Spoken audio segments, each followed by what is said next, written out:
Tunggu korang!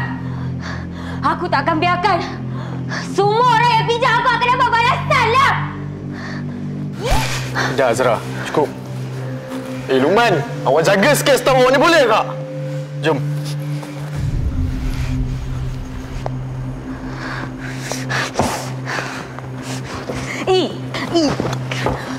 Lepaslah!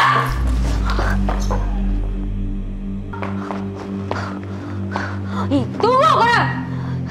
Aku tak akan biarkan semua orang yang pinjam aku akan dapat balasan lah! Balkis, awal-awal aku dah ingatkan kau. Sekarang ni, Tuan Luqman dah buat keputusan. Studio Pirma dan semua syarikat yang bekerjasama takkan ambil kau kerja. And now, Jena dah tahu apa kau buat dekat Azra. Kau tak ingat masa kau ambil baju Mawar dekat Anggun Natalia?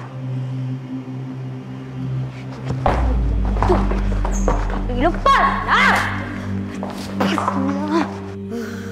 Memang tak guna langsung. Jangan lupa like, share dan follow Du Drama.